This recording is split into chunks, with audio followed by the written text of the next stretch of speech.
Well, hello there, everyone. It's Brian Zane, and it's time for the Smackdown Review Live. Do you enjoy the new setup? I just came up with the idea today, because I figured, you know what, I got this set up already, and I already subscribed to StreamYard. It's so much easier than the usual setup I do back there at the couch, so I figured, why the hell not try it this time? Let's see how it goes. So this is my review of SmackDown for Friday, January 8th, 2021. I just want to let everyone know we're 2 days away from Christmas in January, aka my birthday. So I just wanted to point that out. Just if you have any preemptive birthday wishes, now is a good time to think about those. One thing I want to say before I get into the review itself is that, first of all, as usual, super chats will be read after the review.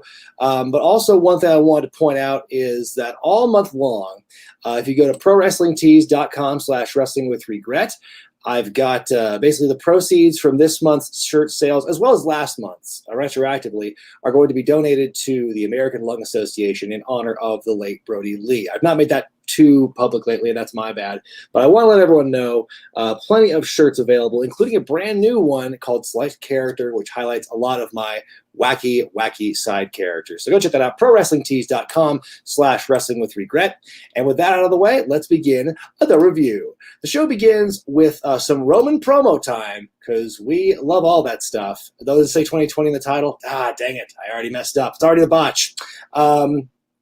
You know, off to a great start here at the new setup of SmackDown Review Live. So anyway, Roman's in the ring, and he talks about how he likes Kevin Owens. He likes everybody in the locker room. He loves everybody. He is a loving and benevolent tribal chief, but, you know, Kevin Owens couldn't leave well enough alone, and that's why he suffers tonight. That's why he can't come to work anymore. But now, it's not his fault, though. It's that dastardly Adam Pearce, and as I am talking about that, I'm just going to try and really quickly fix the year so everyone stops bitching about it. Yay. Anyway, so we are here. I don't know why I made that noise. That was very foreign to me. So anyway, he blames Adam Pearce for what happened about Jey Uso and Kevin Owens being put in a match last week and with the gauntlet match. But what's so funny is that they bring out Adam Pearce, and he's like, I want to show you something. Here's this video package that I had produced to show how you screwed me over. And it's like, it begins with the clip where Jey Uso handcuffs Kevin Owens to the cage and costs him the match.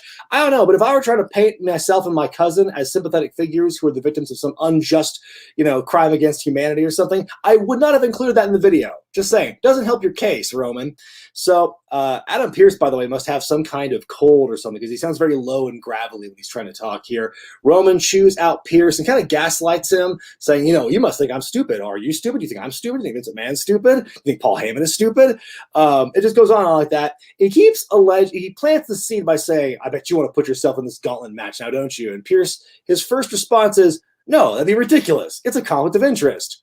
Like, why is it the first thing you would say in response to that? Why would your first response to you want to put yourself in the gauntlet match not, I'm retired and I'm an official, you idiot? You know? If anyone, if there was ever a time to call Roman Reigns stupid, that would be it. But no, I thought that was the phrasing of that was interesting. So yeah, plants the seeds. Roman gets in his face, but Heyman talks him down, and Roman says, you know, Pearce, you're not stupid. No one here in this ring is stupid. You might be safe for now. So some big ominousness, some foreshadowing there. Water break. We're already a few minutes in. We're doing a water break now. We go to our first match of the night for the Intercontinental Championship as Big E defends against Apollo Crews, because Crews basically stood up to Big E last week and saying, you know, I helped you win that title 2 weeks ago in the Lumberjack match, so I deserve the first crack at this open challenge of yours. So it's a relatively short match. I guess, well, the first part of it is at least. Crews, it's a superplex, and we get this double pin that ends in a draw after the commercial break. But Apollo Crews is not happy about that. He slaps Big E in the face, and that motivates E to allow the match to be restarted. So begins anew and everything. Some suplexes once the bell rings. More back and forth. Big E ultimately wins with the big ending. There's some good stuff by these guys. I like a little bit of fire and emotion in Apollo Crews here. We see it in very short bursts, I feel. But I feel that Crews, if we get more emotion out of him and we get more fire, you know, kind of like that anger he felt after the draw finish, I would like to see more of that. I think that Crews could benefit a lot from that a lot. interesting threads with Adam Pearce tonight. I'm not talking about his suits, just the storyline threads he's in right now. Because not only is he dealing with Roman Reigns, also we see Sonya Deville. She's back, and now her role is she's basically the assistant to Adam Pearce, which I guess is a pretty smart way to reintroduce her, because she's still, she lost the loser leaves WWE match. Not really fully explain how she gets back into the company in this position, but it doesn't really matter. I mean, we've seen storylines get retconned over far dumber circumstances than Sonya Deville, so it's not that big a deal ultimately, especially considering what caused her to leave TV in the first place. So anyway, she is the new assistant. Sonya brings up, "Oh, you're putting yourself in this gauntlet match," and Pearce denies it. And so, yeah, I didn't realize the hook had become, will he put himself in the match? I thought it was just weird where Roman is like egging him on, trying to gaslight him. I didn't think that was a thing, because then after that segment, Cole's like, will he put himself in the match? Like, again, why would that be an option? Like, just from a logic standpoint, the whole, like, it's a conflict of interest. That shouldn't have been his first response. That's all I'm saying. We then get an interview with Bianca Belair, and again, ding dong, promo interruption time. So Belair has declared she's going to be in the Rumble match. Now Bayley shows up and says she's going to be in the Rumble match as well. Bayley says that Bianca will squander her opportunity, and Bianca counters by saying, if I win, I won't be able to challenge you because you're not the champion anymore. We did get a Carmella promo, and then she talks about she's with Reginald, the Somalian sommelier. She's drinking some bubbly here. She talks about she pinned Sasha last week. And basically the only reason that Sasha won that award from Sports Illustrated for 2020 is because Carmella spent most of the year on vacation. She has more talent than Sasha. She's untouchable, yada, yada. Pretty okay promo there. Next match is for the Smackdown Tag Team Championships as the Street Profits defend against Rugler, a.k.a. the Dirty Dogs. They've not made that name official yet as far as I can tell, but I know Graves mentioned that phrase on at least one or two occasions during the match. Also, the story here is, besides Rugler and their matching pink gear this week, is that Montez Ford's still nursing his leg injury from last week, and he's fighting through this. Dawkins does the lion's share of the match here. I love Ford's heart and emotion in his comeback as he forces himself into the ring, hops himself up the stairs to get back into action. Ford is planted with a facebuster, but is able to kick out. Ford just keeps kicking out of big moves from Ziggler. Ultimately, a double team move, the spine buster zigzag combination, is what does him in. Nice to see a double team move and a tag team championship match, because we got new champs. Ziggler pins, and he and Rude are the new tag team champions. They eject the Profits, and they pose with their belts. I love this match. I thought it was great. The story told was good. And thank God for Rugler winning, because if the Street Profits won, I don't think there would have been anyone left for them to actually beat. So I think that this was the right call. It felt right. And I think that having Ziggler and Rude together as long as they've been, I think that them being the champions, it's the right call here, especially on SmackDown when the division there is kind of anemic. So yes, good on them. And I think the right call was made there. Backstage, once again, Adam Pearce and Sonya, they try and talk about the future opponents for the new tag champs when suddenly Paul Heyman enters and Sonya decides to leave. Heyman says he respects and admires Pearce, but Pearce doesn't believe him. Heyman starts to put over Pearce's past as Scrap Daddy Iron Pearce. Scrap Iron Pearce. Scrap Iron Adam Pearce. Say that 5 times fast. So basically he says, you used to be a champion and everything. He doesn't mention NWA by name, but he is a former multiple-time NWA world champion. But, Pearce, this isn't the job you wanted to be an official. You wanted to be the top guy in WWE. And so he's giving you that opportunity, but Heyman pulled some strings and has now put Pearce in the gauntlet match as well. There's a gauntlet match for the #1 contendership. He's put him in there, and he's like, I'm so proud of you, Adam. And I just love the dripping insincerity by Heyman here and just the bullshit that he's throwing here. I thought that was pretty good stuff. A twist I didn't really expect. I mean, like the way they built it up throughout the night, you kind of see it going that way.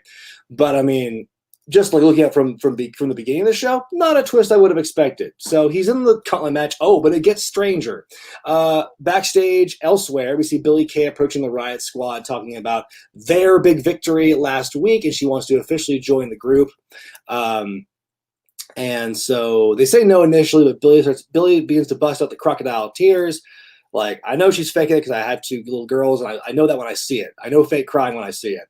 And then, Liv is first like, it's not like we don't want you, which totally changes Billy's tune. She says that she can be punk, she can be edgy, she can be a mosh pit expert, listening to Blink 182. More funny stuff by Billy here. And I want to see, like, how are they going to get along with... I want to see Billy try her best to be punk, like Liv Morgan and Ruby Riott. That will be pretty funny. In our main event, only 3 matches on this show, which I think is pretty impressive. But they're all like there's some meat to these matches. They're not just like throwaway matches. They all have significance. There's 2 title matches and a match with championship implications. So your main event's a gauntlet match with a number 1 contendership for the Universal Championship. Rey Mysterio and Sami Zayn are numbers 1 and 2, and Sami comes out with a documentary crew. He calls himself a conspiracy victim, and this documentary crew will document. I don't have my thesaurus with me. I also didn't do my vocal warm-ups, which explains a lack of diction. So anyway, he cuts his promo and he says he's undeniable and he's going to win. He leans out of the ropes. I thought that was going to be 619 time, but instead, like, he leans out of the ropes, comes back in, then gets hit and falls into the 619 position.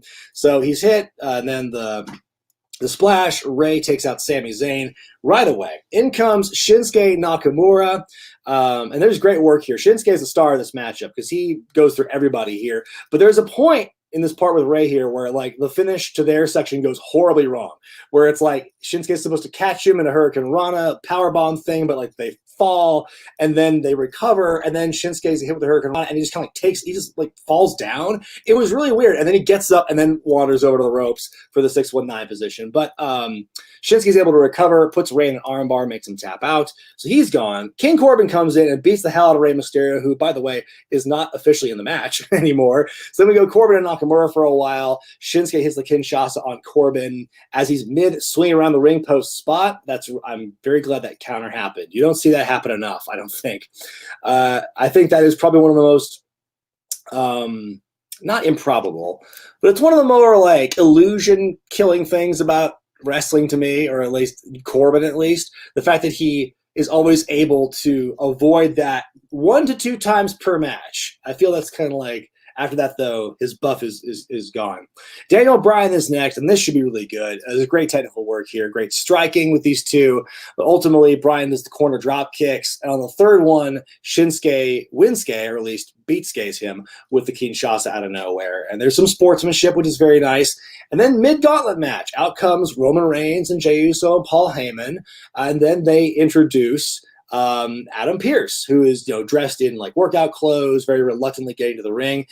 He's the final man in this gauntlet match, and before we know it, suddenly Uso and Reigns beat up Shinsuke, and they just destroy him with all the big moves. And then Roman says to Pearce he can do what he wants, throws Pearce in the ring, and then Pearce is laid out with a super kick. The bell rings to continue the match, and then they just drag Pearce's lifeless body onto Shinsuke's lifeless body with the 1, 2, 3, and Pearce wins. And so there you go. Adam Pearce is going to go to the Royal Rumble to face the champion for the championship pay-per-view. Look, I'm in favor of an angle like this, but I feel like TV is what this is reserved for.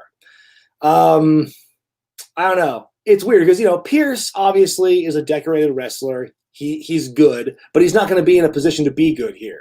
He's going to get 1 or 2 big hope spots and everything, but I don't know. I don't know what you think's going to happen here, because it's clearly Roman Reigns throwing his weight around, and I get that. But again, this feels like an angle for television, not for something for pay-per-view. So I don't know how to feel about that. Quality gauntlet match aside, I think the finish is just like, again, 2 minds on it. I'm for the finish, but I wish it weren't for the Royal Rumble. Let's put it that way. I am going to not pull up the grade, because as I'm saying it out loud, I realize my grade's not good. It's not as good now as it was when I first made the image. So I will just say what the grade is instead of what I originally put for it. I think I'm going to call this one a C+. The things I liked about SmackDown tonight, I liked all the matches, more or less. And I like the feud. I like the storytelling with Pearce and Roman and Heyman. I just don't care for the fact it's going to be on pay-per-view. I feel like, I mean, I'm not saying it should have been Shinsuke right away. I mean, use this match to like build towards something, and then he can come next. I don't think he should have been the one right away. But it's pay-per-view. I don't know. Like, I guess it's like I said, it's the era of experimentation. You do what you want and just give it a try, I guess. So that's what I'm going to give that one. I'm going to give it a C+ because I enjoyed the matches by and large, and there's parts of the storyline I like. So I'm going to call that good. And with that, I'm going to start. First of all, thank you all for watching. We're at 485 people watching this right now. I greatly appreciate that. And now's the time of this show where I look at the super chats. And we're just going to go through these all one at a time. Inigo Montoya. Oh, I can show the comments. That's a little cool StreamYard feature. Inigo Montoya, $4.99 super chat. The only thing I'm hoping happens from this episode of SmackDown is a Shinsuke face turn. Yes, I think that could happen. I mean, like, I don't know how you would explain any kind of breakup between he and Cesaro, but I think that it could be done. Shinsuke as a face has not been around for a while. We've not seen Shinsuke as a babyface since he fought AJ the first time at WrestleMania in New Orleans. So I think it's a long time coming. He can be a face again. Not to say that, I'm not saying he couldn't still be a heel, but feels like natural time. I think this match could be a good way to kind of elevate him to that, or kind of prepare him for a babyface run. So thank you for that, Inigo. Pedro Lima, $10 I guess there's Brazilian currency. Thank you very much. Would you give a shout out to Peter Bull with the Brazilian Wrestling Federation? I don't know what any of that is, but there you go, buddy. Thank you very much for your contribution, Peter Bull. BWF, very close to BZW, my old E-Fed. So I'll give that a pass. Michael Painter, $5. Hey, Brian, hope you're having a great day. I am, because I got a haircut, and I feel very good about it now. I feel 5 pounds lighter. Have you ever considered doing a top 8 referees in wrestling before? Ooh, I feel like, I don't know. I feel my knowledge of, like, referees doesn't go that far. Like, as far as, like, non-WWE referees, let me think off the top of my head who's, like, a good one that I would point to and say, oh, that's a good referee. The best referees are the ones you don't notice, honestly. So that's kind of a conundrum. As far as all time, other non-WWE refs, like there's Red Shoes. This doesn't seem right to put her in all time, but I mean, as far as current referees, I like Aubrey Edwards a lot. I mean, I don't know.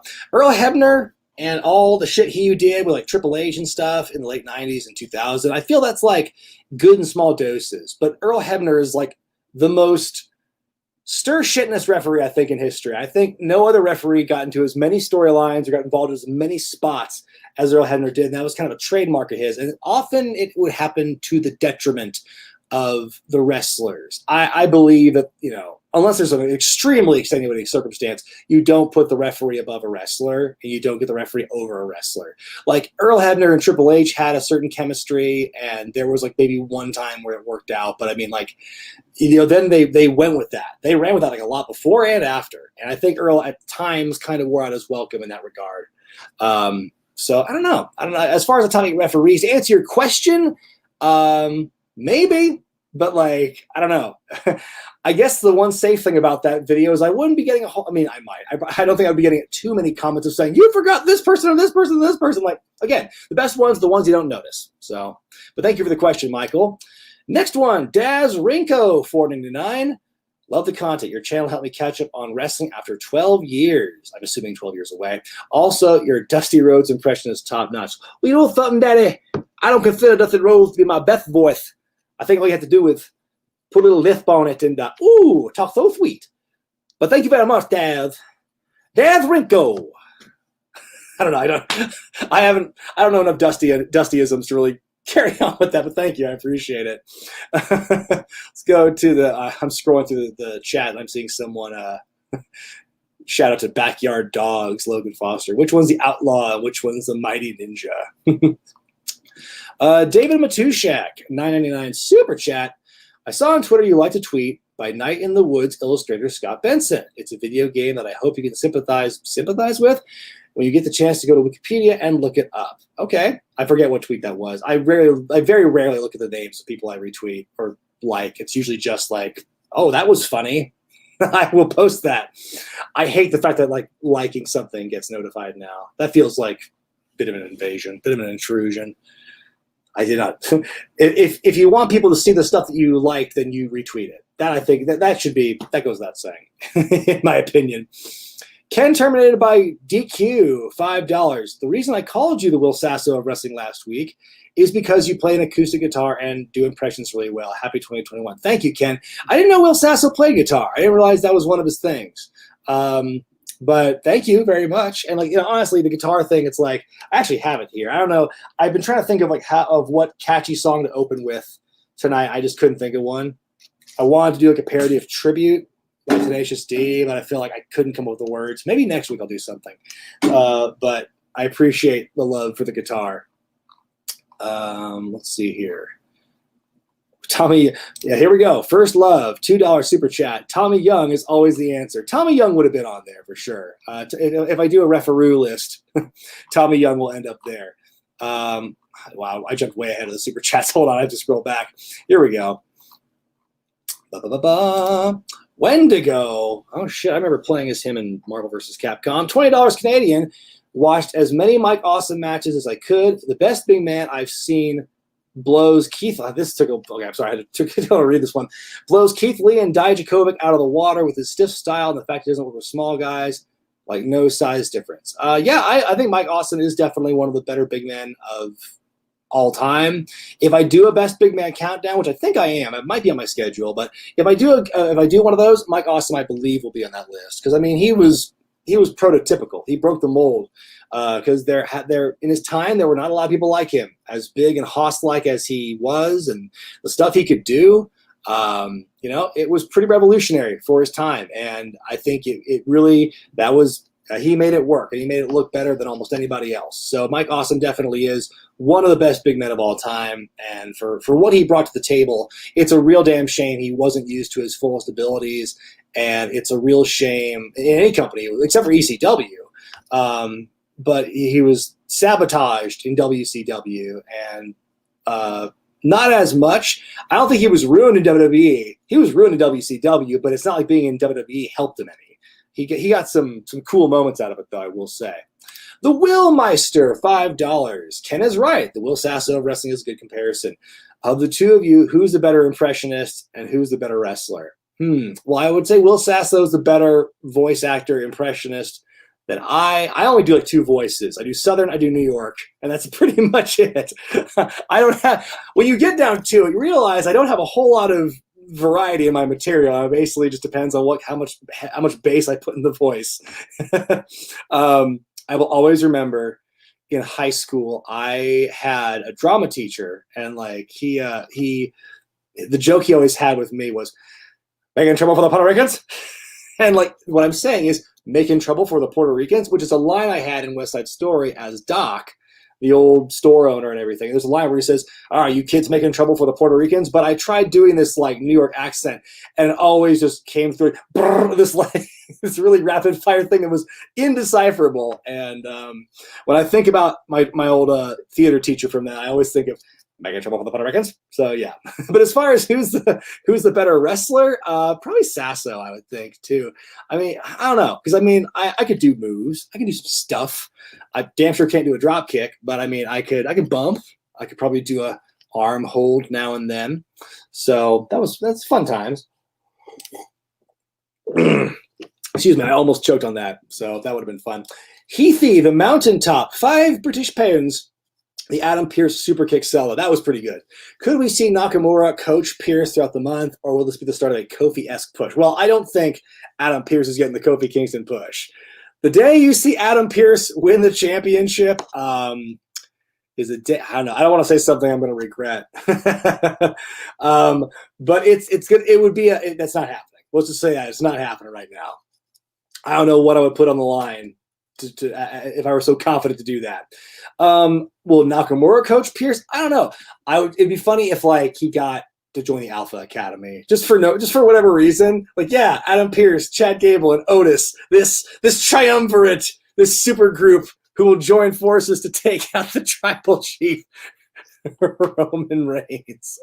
Yes, I want to see it. Or get, I mean, it's so weird that they made Drew Gulak this like coach character, and then they immediately just cooled off on that and like, nope, Chad Gable's the coach now. That's his gimmick. You can't have more than one coach, apparently, in WWE. Hang on. Bob Dobbs, $5. I love the avatar, by the way. What do you think of DSP's addiction to WWE champions? Who's DSP? I don't know. I don't know who that is. Addiction to champions. I'm sorry. I don't follow you. Maybe I can look down in the comment section and somebody can elaborate for me, but I don't know what the hell DSP is.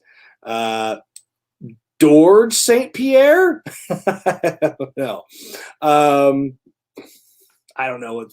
I'll come back. We'll come back to that in a second. Let's see here. Oh, bugger. What's going on?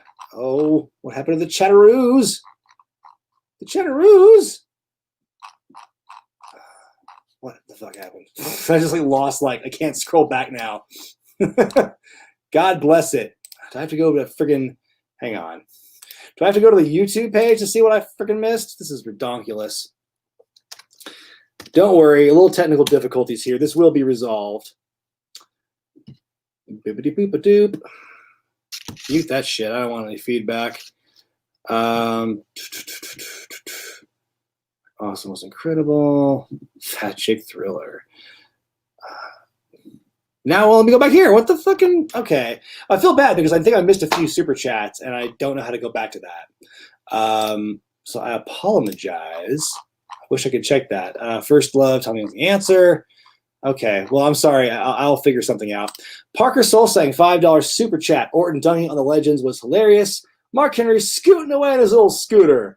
Orton talking down all the bests and backing it up. I thought that was I stepped back, honestly. I said that in the Raw review this week. That I thought that was weird that he was like, he's this legend killer and he would like beat up legends with chairs and night vision goggles, and all of a sudden now he's just like, you're old and I can beat you up. And that, yeah, I'm an evil bastard. I went from arson. I went from immolation to just badgering people to death. So, I mean, yeah, excuse me, seeing Mark Henry on the scooter was weird because it was weird seeing Mark Henry without that much bulk. Like, I just finished watching like Rumble 2010 and like watching programming around that time, and you forget how big he was. And then like going to Mark Henry now, where obviously he's not like competing anymore, but like Jesus, like it's crazy how he's just totally shrunk down in size. Probably for the best, honestly, for his health. Moving on. What is this? Hang on, I'm going to put you in timeout. Craig Loza, wow, $50 super chat. Thank you so much, Craig. Just wanted to let you know, when do you think is the best time for Roman to lose the belt? Personally, I'd like him to keep it until Mania 38. Wow, so you're thinking like years from now, and I wanted to hear your thoughts. I mean, when's the right time for anybody to lose the championship is my question. Like, when the time is right, honestly, when the opponent's there and when the circumstances are right. And I've been saying, like, if they're going to do Rock and Roman, they got to save that for a live audience. So I'm not saying The Rock's going to beat him, but I think that, like, I don't know, maybe, like, they wait until we get live audiences back, and then they could do it, whenever that is. I'm not going to say a specific show. It doesn't have to be WrestleMania. It doesn't have to be a big four if you build it right. But I think that when it does happen, it will be a big deal, and I can't imagine who really at this point could beat him for it. I don't know if we'd wait until, hang on, little dust thing floating around in front of the lens is distracting me. Yeah, I don't know when it would be or to who it would be. No one right now, obviously. There's nobody, I mean, short of Adam Pearce, am I right, folks, who could take it off him, but we'll see. But thank you very much. That's a very generous super chat, Craig. Thank you very much. Goose Hudson, $2 Canadian. This is a callback to when I said you'll never see Adam Pearce win it, or I will do something. Don't say something you might regret. I don't want to do that. Thank you, Goose Hudson. Ken N, $5 Canadian. Do I have any predictions for WrestleMania? And do I have any plans on going if travel permits? Do we think we'll get Rock versus Roman Reigns? Oh gosh, well you kind of like I kind of answered that already. Yeah, like I said, if there's live people, then like I don't know if they want to wait until the moment they get live people, because I think the rumor that was good, they were going to try and have an audience for Royal Rumble. That's not happening, obviously. If it happens by Mania, maybe they can do it then. But I mean, that's a real game time decision. As far as like what predictions I have, I don't know, because I was like dead set on thinking, okay, it's going to be like Bianca Belair and Big E are going to win the Rumble matches. But now the Big E is the Intercontinental Champion. I don't know about that. I'm still hopeful for Bianca, but I don't know who else would do that. And maybe Daniel Bryan could win the Rumble. I'm starting to think more about he could win the Rumble and then go on to Mania. That'd be a good match for WrestleMania, him and Roman Reigns. I'm definitely down for that. Yeah. As far as travel plans, like, no, I'm not going. Like, no. Even if fans are allowed again, I'm gonna give it another year, which is disappointing. But I mean, we're also living in a pandemic, and the vaccines aren't going to be 100% available probably by the time WrestleMania hits. And I know there's a lot of people who are not going to take it, not going to take the vaccine. So I'm not entirely optimistic that it's going to be a good time. Okay, I was able to go back and fix the chat. I think find the ones I missed. Let me see here. Excuse me. I guess it depends on what I can pull up. No, I think I'm. No, never mind. Excuse me. Thanks for watching. We're 621 right now. Thank you so much. That's crazy. Oh shit! I almost skipped it again. What happened? That's weird. The chat just totally jumped. There we go. Sorry about that, y'all. And thank you all so much for your super chats, by the way. Inigo Montoya's back, $5. I hope they don't turn Adam Pearce into James Ellsworth, but he actually wins the belt. No one wants Adam Pearce as Universal Champion. I agree. I don't think he's going to be James Ellsworth, because like James Ellsworth was booked dumb. That's the thing. And I remember when he was big, like everyone was comparing him, and I was comparing him to Eugene. That storyline. I think the difference between Eugene and James Ellsworth was Eugene was not booked to be an idiot in the ring. Like, he was a savant, he didn't have social skills, and he was very, awkward and shy when he wasn't wrestling. But then when he got in the ring, he knew what he was doing. Meanwhile, James Ellsworth was a putz, and like he wrestled like he didn't know what the fuck to do. So like there's a substantial difference there. And Adam Pearce, I don't think would be booked like Ellsworth. Like, he'll get beat up by Roman Reigns, but he will get some stuff off, and he knows how to work, obviously. So I don't think they're going to do him that dirty. But wouldn't they? I mean, there's a part of me that thinks they would do that, just like stick it to the NWA, like, yeah, this is your, this was your big guy for several years, just to piss people off. But I mean, I don't think he's gonna be booked dumb. He'll be booked like weak, because he hasn't had a match in like 6 years, hasn't had a proper match. Excuse me. Christopher Gabbianelli, who is a Patreon backer, by the way, $5. Why is SmackDown always better than Raw? There's a few reasons, man. Like, it's shorter, so they have less time to work with, so they got to pack more shit in there. I think you could argue the more compelling storyline is happening right now in terms of the top champion. I think that Roman's story is far more interesting than Drew McIntyre's story. And let's just say, like, I would much rather have seen Roman and Goldberg than Goldberg and Drew right now. I don't like where that's headed. But thank you very much, Chris. Sam the One, 96. He is the one and only. Nobody he'd rather be. $5 Australian. Is Triple H actually retired yet? Will he have a farewell match? Will he have a farewell match, or is he going to just fade away? I don't know. I mean, like, he's a semi-retired figure, obviously. Like, doesn't wrestle that much anymore. And I don't think he's going to wrestle as long as there's no crowds. I don't think he's going to wrestle in the Thunderdome, for example. And I'm sure he can be brought back for, a couple big matches a year. That I'm sure will be booked way too long than it needs to be and whatnot. But I think that, no one ever really stays retired in wrestling. Triple H, I wouldn't be surprised if he never wrestled again, but I mean, there's always a chance he can. So, because he always keeps in really good shape. But thank you very much. Jose Reyes, $5 super chat. I was excited for Nakamura to win. He won the Rumble only to lose at WrestleMania and never go back to the main event scene. What's up with that? Well, like I said, I think that Nakamura doing as well as he did in this match, I could see that being a good, litmus test to test the waters and see what the crowd, what fans are saying online. And maybe that can justify Shinsuke being brought up in that position, even if for a little bit. But I think he could do it. I think it'd be fun. Like, there's no reason for him to stay with Cesaro, but I mean, he and Cesaro are doing well. But I mean, like, if Rugler are going to be tag champs for long enough, then, like, yeah, there's no point for them to be teaming up right now because heel on heel doesn't make sense. They're not going to be challenging for those belts anytime soon. So, yeah, I'd say maybe splitting them up. You can even do it quietly. It doesn't have to be a big deal. And Shinsuke can, kind of build up momentum and maybe get a chance with Roman. I don't know. But, yes, it was... it was designed to be disappointing and a bit gut-wrenching to see Shinsuke screwed over like that. But thank you, though.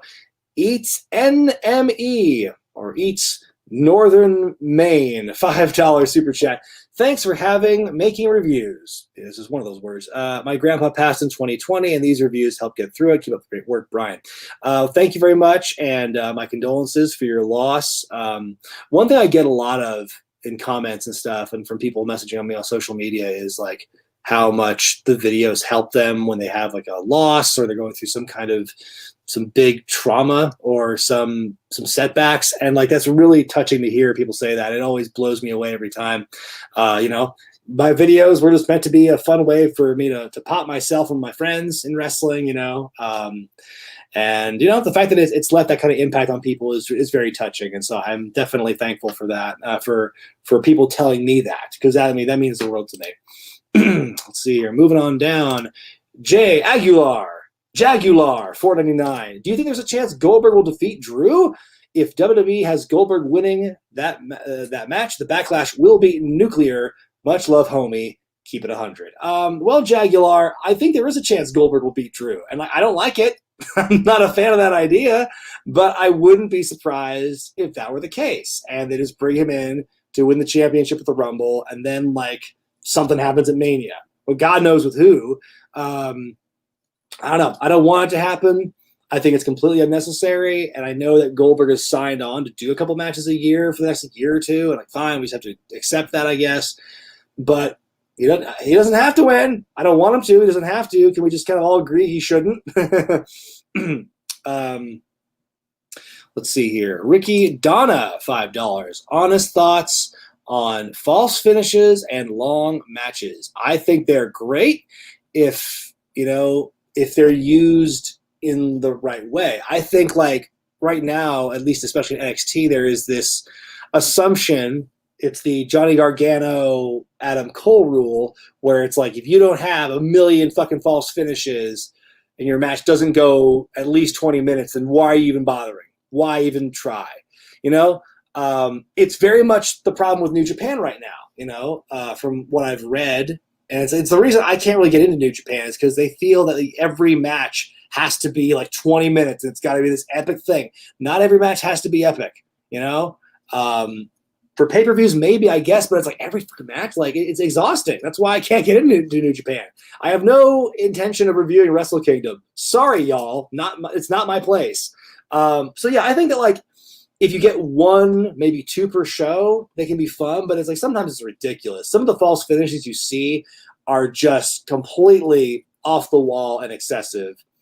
And sometimes it can kill the illusion where it's like, what the fuck? Like, I was ready for that match to be over. Like, that felt like a natural ending point. But no, we're going to milk, another 5 minutes out of it and hopefully get a "This is awesome" chant. And so, yeah, I think it can be used sparingly. And if you use it, it can be a great storytelling tool. But it doesn't have to be in every damn match. Like, you don't have to make every match a 20-minute slugfest. The Willmeister, once again, $5. Happy birthday, Zane. My 30th is on the 25th. Can you think about covering the WWE GGW pay-per-view? I don't know what that is.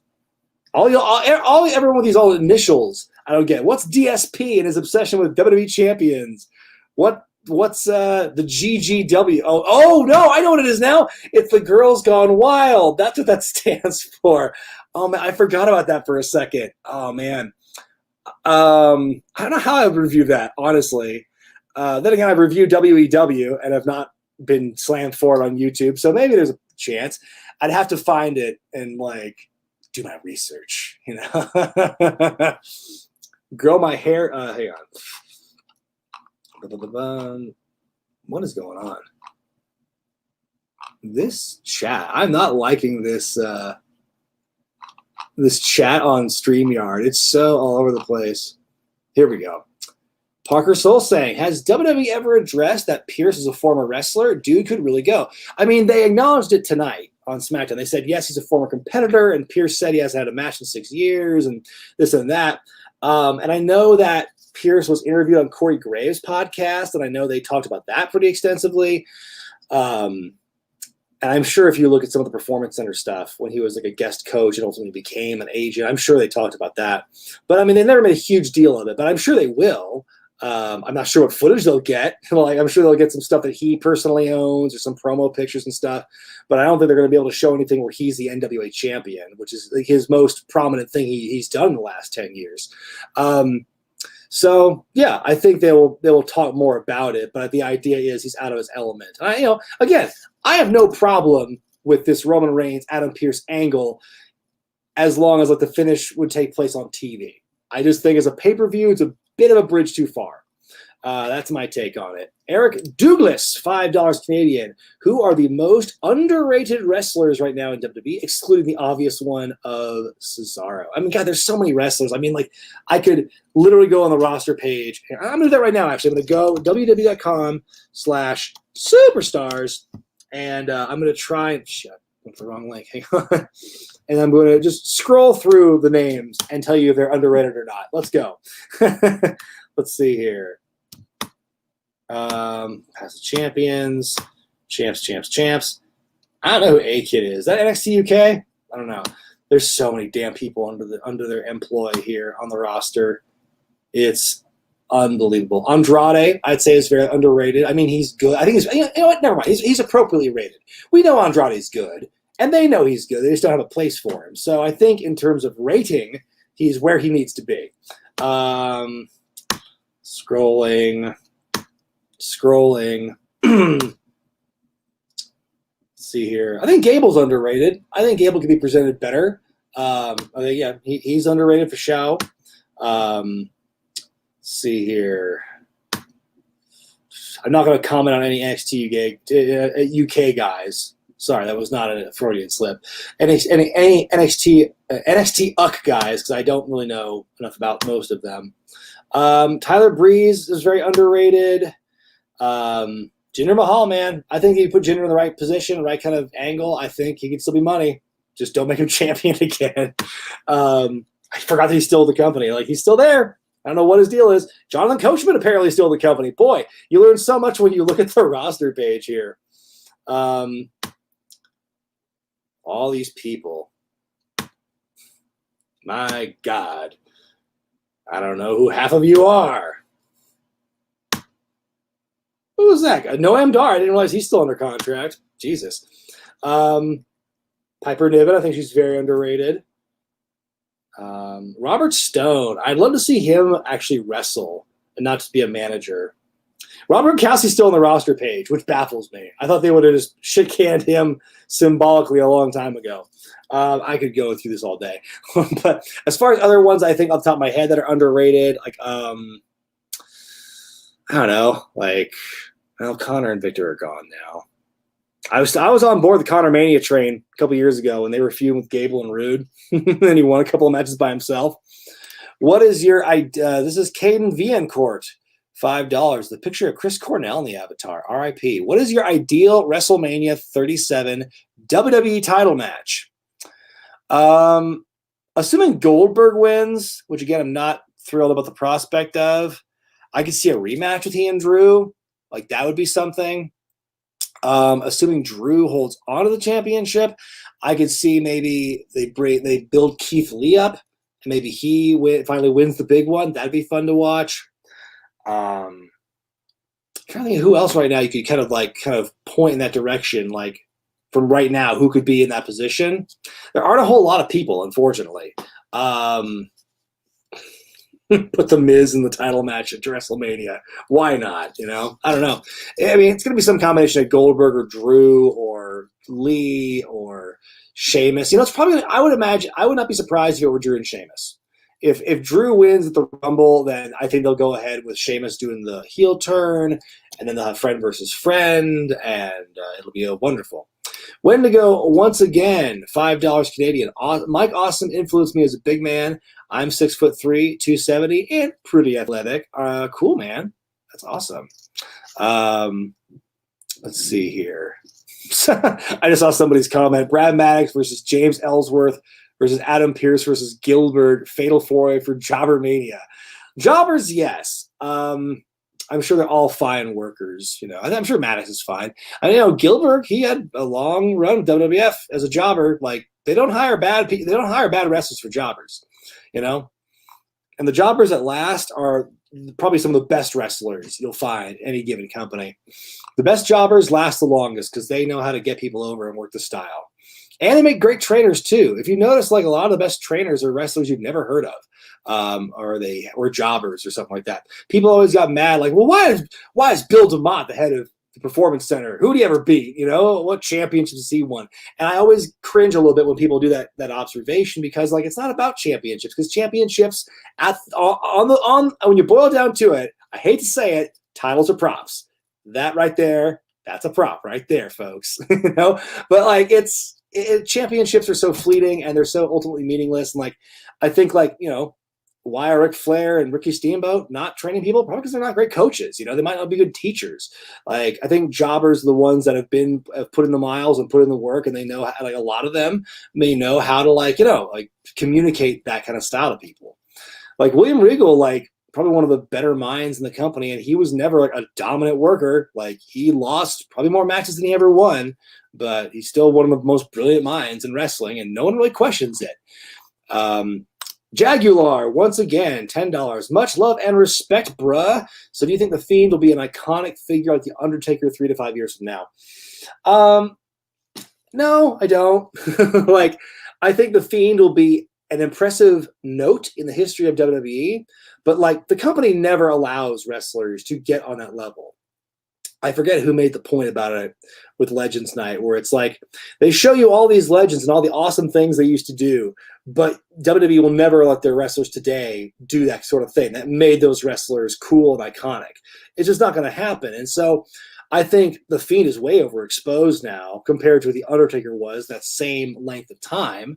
And I think that The Fiend has already had a lot of his mystique ruined. And like, I don't know where they're going to go with this. Like, you know, once you've immolated The Fiend, I don't know where you go with him anymore. Like, when he comes back, it better be the most badass fucking thing ever, because I just don't know. Let's see here. Scrolling through the chats. I mean, and as far as iconic, I mean, you have to kind of think about where The Undertaker was, I guess, if you're doing that math, 5 to 7 years into his run. By 97, was Taker iconic? By 95, 97, was he iconic? He was one of the bigger names. I don't know if you'd call him iconic. I think that The Fiend could be in a good place, or Bray Wyatt, whatever incarnation is going to be 3 to 5 years from now. Because I guarantee you, this is not going to last. You know, it's not going to be in a decade of destruction for The Fiend. Let's put it that way. Wendigo comment finishing up. $2. Somehow that counts as a big man. That's an out of context line. I'm sure it's talking about the Mike Awesome stuff. Jeff Mousseau II. Grow your hair back out, please. No, I like it this short. I hate when it gets as long as it did because it turns into this impenetrable wavy helmet. And I just don't like it when it gets that big. I like the fade. I like the short look. I wish I could keep it forever. I wish I could stay like this permanently. Alas, it does not. Steven Souza Jr., $5. Do I have any more promotion graveyard videos in ya? Those are the best, starting with Old Man Tronson. Yeah, actually, later this year, I plan at least, don't hold me to this, but right now it's in a soft spot in the schedule to review Urban Wrestling Federation. But my big problem right now is trying to figure out like what the order the discs are in, because the release schedule is really confusing. And I don't know if it matters. I need to watch them and find out if it matters or not. But that's something. I got a 5 disc. They're actually, hang on, where's those? God, my left and my right are so confused right now. It's those, that's stack of discs right there. Right there. That's a stack of DVDs for the UWF. And that is awaiting viewing. So keep your eyes peeled for another UWF review, the Urban Wrestling Federation. Oh, God, what happened to the Bleedy Blarg and texts? see, it just like jumps down again. What in? Oh my god. Oh, Jinder's injured. Jinder's hindered. Michael House, $5. I know you won't cover current day New Japan, but would you ever cover an older Wrestle Kingdom event like with AJ Shinsuke or Omega Okada 1? I think I actually covered Omega Okada. I think I covered that Wrestle Kingdom as it happened, and that was the year after AJ Shinsuke. Some Wrestle Kingdoms have been nominated on Classic, so those will eventually happen. Like I got a huge list of names and shows I will eventually get to. So like, and it's every other week, and so there's going to be a long time before all those shows get picked. But like, Wrestle Kingdom has been nominated, and inevitably it will happen. My room looks hella cute. Well, thanks, Tested Things. This is a work in progress. Always a work in progress. Let's see here. Inigo Montoya, again. WWE will bring back the Brooklyn Brawler to finally have his WrestleMania jobber moment. You know what? I think we could have another kind of gimmick battle royal. I think enough time has passed. It's WrestleMania 17. Let's bring back the gimmick battle royal and put Brooklyn Brawler in there and have him win the damn thing. Why not? Let's see here. Eastside Reviews is a good comment to follow up on my comment about wrestling trainers. Same reason why great players really don't become coaches in sports, because you're great doesn't mean you can be a good teacher. Yeah, I mean, how many multiple championship winning players in any sports league have gone on to become like a coach, much less a great coach? Not a whole lot of them. You know, like probably kind of, one or maybe two hands, the number of like really great championship caliber athletes who then went on to become like really good coaches. And it's not a thing where they don't know how to play. It's just they probably don't know how to teach. So exactly. Hang on. Putting somebody else in the timeout. Up, down, Jesse, $6.99. Can I review Sick Nick Mondo? I don't know much about him. I know he's a deathmatch guy, CZW. I believe he wore yellow pants. I will always remember a picture. I always saw him on message boards of him kind of like walking through some crowd. He's covered in like broken glass and blood and stuff. I know so little about the deathmatch scene. That would take some research for sure. But I mean, I'm open to it, honestly. Trakes, $5. I disagree with Jeff. I like the fade cut. Much love. Thank you. I enjoy it too, Trakes. Jeff Musso II. Extra $2 for always saying my name right. I took a couple of years of French in high school. I know how to say my EAUs. Musso. Funny story. I took French in high school because I just liked. Well, I took French because I took it in middle school. I just liked my French teacher, and I thought he was cool. So it's like I'll take the French. And then but I hated taking foreign language classes because I'm like, when am I going to use this? And so I found out, take 2 years of middle school credit, and like that can translate to like 1 year of high school credit where I was from. And you just need 2 years of language credit to graduate. So I did 2 years of French in middle school. Then I did 1 year of French freshman year of high school, and I was like, done. I'm gonna fuck off. And like it's like then like the majority of my schedule for like the rest of that time in high school was all like theater or choir classes for the credits. Hey, credits are credits, man. And so I was big into the choir and the theater, and I think it paid off for me. Let's just say. Let's see here. Eastside Reviews, $5. Have I ever thought about doing career reviews? Ooh, let's see you do a deep dive at someone like Rock or AJ. I mean, there's other channels that do that already, like Wrestling Bios, and Cultaholic also do kind of like full deep dives into a single person's career. So I mean, it's possible, but I mean, it's already kind of it's being done, and I don't really want to infringe on that, which is why I kind of focus on a single wrestler in a single company, like like Macho Man in WCW, like Mark Marrow in the WWF, like Goldust in WWF. It's easier to narrow it down to the one thing and focus on that for me. Could I do a full career one? The detail in which I do it, no. I don't think I could do that unless it'd be a 45-minute video, and that would just be chaos. Like, no. I'm just gonna say right off the bat, I wouldn't do it to that extent, because it's just way too much for me. I just don't think I can handle that. And Lord knows I don't want to put my editor Izzy through that either, because she does all the B-roll, and it's like, I don't want to break your I don't want to break your spirit, Izzy. I'm sorry. See here. Oh, Matt Hunter had a cool question here. He didn't pay for it, but I'll ask it anyway. If the internet was as big during the 80s and 90s as it is now, how much do you think it would have affected the golden age and the Attitude Era? I think it would have affected those largely. If the internet was a thing, if social media was a thing, excuse me, if you had that kind of like instantaneous online commentary on things, I think people would think a lot less of just everything. You know, everything would be shit on. Nothing. There would be no glory of the Attitude Era. Everything would just be dunked on. Because for as many people you say, look at this great era we had, there'd be a million other receipts online saying, well, this actually sucked for these reasons. See here, Rohan Star 58, $2. All friend wrestling with Jim Cornette. Yeah, that'd be something. One of these days, maybe we'll bury the hatchet, but I don't know. It'll be like a 12-year thing, and I'll show up. Raw will emanate, or AEW will emanate from my hometown of Portland, and I will show up there and I'll call it Jim Cornette, but he won't fly to Portland. I don't know. And then we'll do this handshake thing. Then he'll kick me in the dick and we'll set up a Mania match. The Jaguar is back.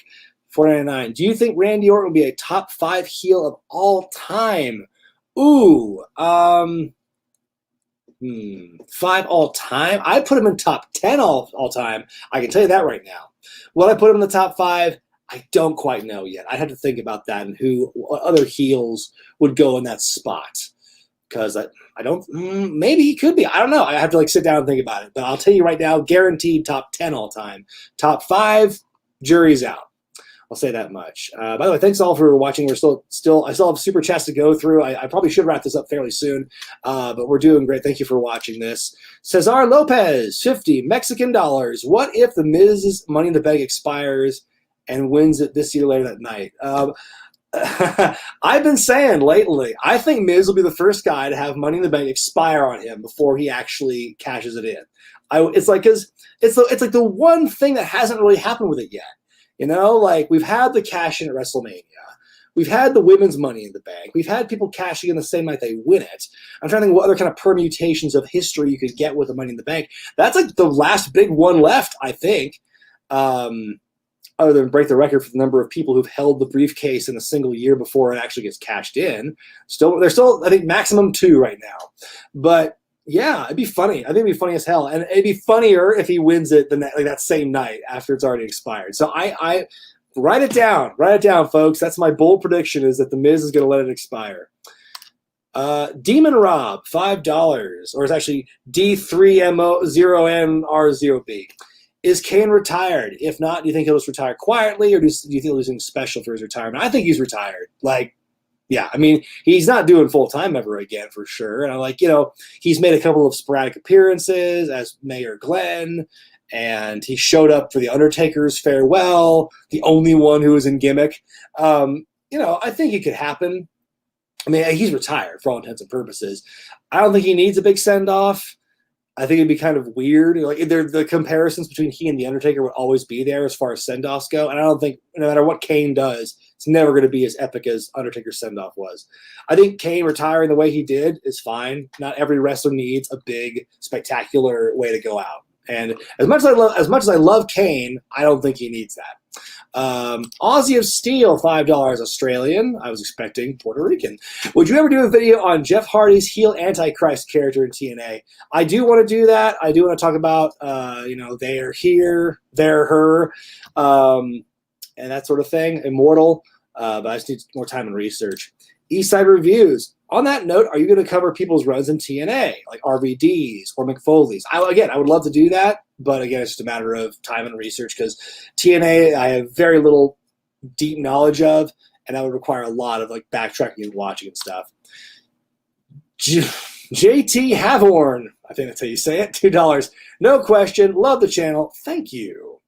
Maurice the Beast Vlogs. Thoughts on the slap heard around the world. Which one is that? I don't know. I'm trying to think what slaps are heard around the world. I mean, Apollo Crews' slap tonight was pretty good. I'll say that much. Slap heard around the world. Who's slap heard around the world? Somebody fill me in because I feel kind of ignorant. I'm sure when someone says it, I'll say, "Oh, I'm fucking dumbass for not knowing that." But we'll go through the scrolls and let's see here, and we'll get back to that. We'll circle back to it. Thank you though, Maurice. Prod by Perch, $2. I met the Brooklyn Brawler in person. He's an asshole. I mean, not every wrestler is going to be, sunshine and rainbows. And, I've learned that the hard way.